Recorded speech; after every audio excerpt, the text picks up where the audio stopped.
Hi friends, நீ நான் காதல் அப்கமிங் ரிவ்யூ பார்க்கலாம். பயங்கரமான ஆளுங்க இந்த முரளி. இப்படியெல்லாம் இருக்கக்கூடாதுங்க. தான் நினச்ச காரியம் நடக்கணுங்கிறக்காண்டி எப்படி ஒரு நல்ல பிள்ளைய, ஒரு அன்பான பிள்ளைய, தான் ஆசைப்பட்ட பிள்ளைக்கு மேலே பழி போடலாமா அப்படியே திருட்ட பழி போட்டு அனுப்ப பார்க்குறாங்க. ஆனால் அந்த சமயம் போலீஸ் வந்துடுறாங்க. எல்லாத்தையும் வெரிஃபிகேஷன் பண்ணிக்கிட்டு இருக்காங்க. நீ எத்தனை மணிக்கு வந்தம்மா, எத்தனை மணிக்கு போனம்மா அப்படின்னு அவிய பிடிச்சி துருவி துருவி கேள்வி கேட்குறாங்க. என்ன நான் எடுத்துகிட்டு போனேன்னான்னு நீங்கள் பார்க்குறீங்க, அவ்வளோதானே பார்த்துக்கங்கன்னு எல்லாம் செக்அப் பண்ண சொல்கிறாங்க. ஹேண்ட்பேக்கில் ஒன்றும் இல்லை. முரளி அதிர்ச்சி ஆகுறான். நம்ம இதுக்கலானே போட்டோம், எப்படி எங்கேயோ காணாமல் போச்சுண்டு. அந்த நேரம் பார்த்து அந்த வீட்டு நாய் வருது. வந்தோன்னே கவ்விக்கிட்டு வருது நெக்லஸை. இழுத்து போயிடுச்சு போல இருக்குது. பைரவா என்னை காப்பாற்றிட்டேன்னு கட்டி பிடிச்சி அப்படி கொஞ்சிறாங்க அந்த நாயை. அபி, அபி பழகிடுச்சே உன்னோட, நீனும் பயமில்லாமல் இருக்கிற, வந்த நாள் பயந்தில்லை அப்படிங்கிறாங்க. இப்போ என் கூட அது பழகிருச்சு, என் வாழ்க்கையை காப்பாற்று, என் கௌரவத்தை காப்பாற்றின நாயாச்சே அப்படிங்கிறாங்க. அந்த நேரம் பார்த்து போலீஸ் எல்லாம் பயங்கரம். அப்படி என்னடா அது திட்ட ஆரம்பிச்சிடுறாங்க. ஏங்க உங்களுக்கு வேறு வேலையே இல்லையா, நீங்கள் பாட்டுக்கு போன போட்டுறீங்க, வீட்டுக்குள்ளே தான் நல்லா இருந்திருக்கு, எங்கள் பொழப்பை கெடுக்குறீங்களா, எங்கள் நேரத்தை கெடுக்குறீங்களா அப்படின்னு போலீஸ் கண்டபடி திட்டுறாங்க. ஆனால் சும்மா சொல்லக்கூடாது. ராகவ் வந்துட்டு அந்த பொண்ணு அப்படிலாம் இல்லைங்க, அவள்லாம் செக்கப் பொண்ணு அவசியம் இல்லை, அந்த மாதிரி பொண்ணு இல்லை, தப்பான பொண்ணு இல்லை, அதெல்லாம் தேவையில்லை, நீங்கள் தேவையெல்லாம் மறை சொல்லிட்டீங்க சித்தி அப்படி இப்படிங்கிறாங்க.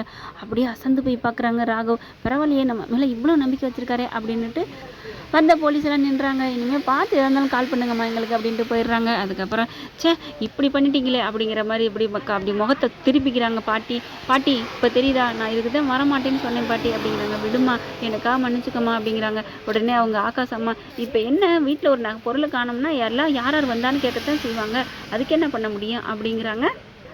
ராகவன் நினச்சி ரொம்பவே சந்தோஷப்படுறாங்க. ரொம்ப தேங்க்ஸ் அப்படிங்கிறாங்க. பரவாயில்ல அபி, உன்னை பற்றி எனக்கு தெரியாதா, திருடுற அளவுக்கு நீ கெட்டவில்லைன்னு தெரியும், என்ன உனக்கு வாய் மட்டும்தான், மற்றபடி எல்லாமே கை சுத்தம் மனசு சுத்தங்கிறது எனக்கு தெரியும் அப்படிங்கிறாங்க. இவங்க நான் என்ன வாய் பண்ணேன், நான் நடப்ப சொன்னேன், எல்லாத்தையும் சொல்லுவேன் அவ்வளோதான் அப்படிங்கிறாங்க. அதுக்கப்புறம் மன்னிச்சிருமா அப்படின்னு அஞ்சலியிலேருந்து பாட்டியிலேருந்து அபிகிட்ட காலில் விழுகாத குறையாக கெஞ்சி கேட்குறாங்க.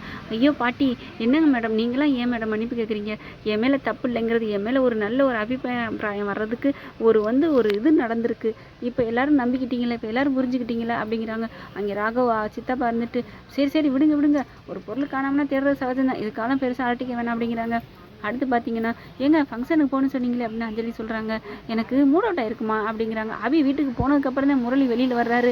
அப்படியே புத்திரி செல்பா மழைக்காலம் முடிஞ்சு வெளியில் வர்ற மாதிரி வர்றாங்க. எங்கெங்கே போனீங்க, இல்லைம்மா அர்ஜென்ட்டாக வயிற்ற கலக்கிச்சு வெளில போயிட்டேன் அப்படி இப்படின்னு ஏதோ சொல்லி சமாளிக்கிறாங்க. வாங்க போகணும்னு சொன்னீங்க, இல்லைம்மா ஒரு மாதிரியாக இருக்குது, நம்ம போகணுமா, என்னங்க அதுக்காக தானே ஒரு பெரிய பிரச்சனையே வந்துச்சு அப்படிங்கிறாங்க. நகையை காணாமல் போணுச்சு, அதை எடுக்க போய் தானே, சரி விடுமா இதனால் என்ன, சரி வா அப்படின்னு சொல்லி கூட்டிகிட்டு போகிறாங்க. கூட்டிகிட்டு போயில அங்கே போய் நின்றுட்டுருக்காங்க ஒரு இடத்துல. அங்கே அவங்க அபி அத்தை என்ன பண்ணுறாங்க, வந்துட்டுருக்காங்க. அப்படியே அந்த அம்மான்னு கையை பிடிச்சி பேசிகிட்டு இருக்காங்க முரளி. அப்படியே இது யார் முரளி மாதிரி இருக்குது, அது யார், ஒரு பொண்ணு பணக்கார பொண்ணு மாதிரி இருக்குது, அந்த பொண்ணுகிட்ட பேசிக்கிட்டு இருக்காரு, இந்த பொண்ணு எங்கே பார்த்த மாதிரி இருக்கே, அவங்க ஒரு நாள் தானே பார்த்தாங்க, அதனால் அவங்களுக்கு ஞாபகம் இல்லையா என்னன்னு தெரியல, வீட்டுக்கெலாம் வந்திருக்காங்க அஞ்சலி, இருந்தாலும் பணக்கார பொண்ணு மாதிரி இருக்கேன்னு உத்து பார்க்குறாங்க. அம்மாவை அப்படியே காரில் ஏற்றி விட்டுறாரு. ஏற்றி விட்டு முரளியை பார்க்குறாங்க. பக்கத்தில் போய், என்ன தம்பி அந்த பொண்ணு கூட பேசிகிட்டு இருக்கீங்க, யார் அவங்க, என்ன உங்களுக்கு தெரியுமா, பேசியிருக்கீங்களா, பழகிருக்கீங்களா அப்படிங்கிறாங்க. ஐயோ அவங்க ரொம்ப முடியாமல் இருப்பாங்க போல இருக்குது, கால் தடுக்கி விழுக போனாங்க, நான் தான் கையை பிடிச்சி தூக்கி இனிமேல் பார்த்து பத்திரமா போங்கம்மா, ஆள் துணைக்கு இல்லாமல் இப்படிலாம் தனியாக வராதிங்க அப்படின்னு சொல்லி அனுப்பி வச்சுட்டு வர்றேன் அப்படிங்கிறாங்க. ஓ அப்படியா தம்பி, உங்களுக்கு எவ்வளோ பெரிய நல்ல மனசு பார்த்தீங்களா அப்படிங்கிறாங்க. விடுங்கம்மா அதனால் ஒன்றும் இல்லை அப்படிங்கிறாங்க. யாரோ ஒருத்தவங்க தடுக்கி விழுந்தானோ அவங்கள அன்பாக உபசரித்து அனுப்பி வைக்கிறீங்களே, உங்கள் மனசு ரொம்ப நல்ல மனசு, உங்கள் மனசை அபி புரிஞ்சுக்க மாட்டேங்கிறாளே அப்படிங்கிறாங்க. எல்லாம் புரிஞ்சுக்குவாங்க அத்தை, புரிஞ்சுக்குவாங்க அம்மா, நீங்கள் தான் எனக்கு துணையாக இருக்கணும், எனக்கு நீங்கள் கைவிட்டக்கூடாது, கவலைப்படாதீங்க தம்பி, நான் இருக்கேன் உங்களுக்கு.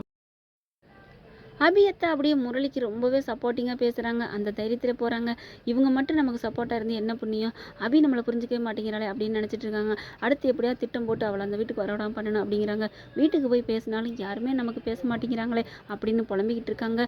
முரளி வீட்டில் போய் பார்த்தீங்கன்னா அணுகிட்ட போய் அபி புலம்பி தீக்க போகிறாங்க. ராகவா அப்படி இப்படி ரொம்ப நல்லவர் அப்படின்னுட்டு, என்னடி லவ் பண்ணுறியா, அவர் மேலே இவ்வளோ ஆசையாக பேசுறியா அப்படிங்க போகிறாங்க அணுவும். பார்க்கலாம் ஃப்ரெண்ட்ஸ் என்ன நடக்க போகுதுன்னு. உங்கள் பொண்ணான கையால் ஒரு லைக்கை போட்டு சப்ஸ்கிரைப் பண்ணிடுங்க. Thank you friends.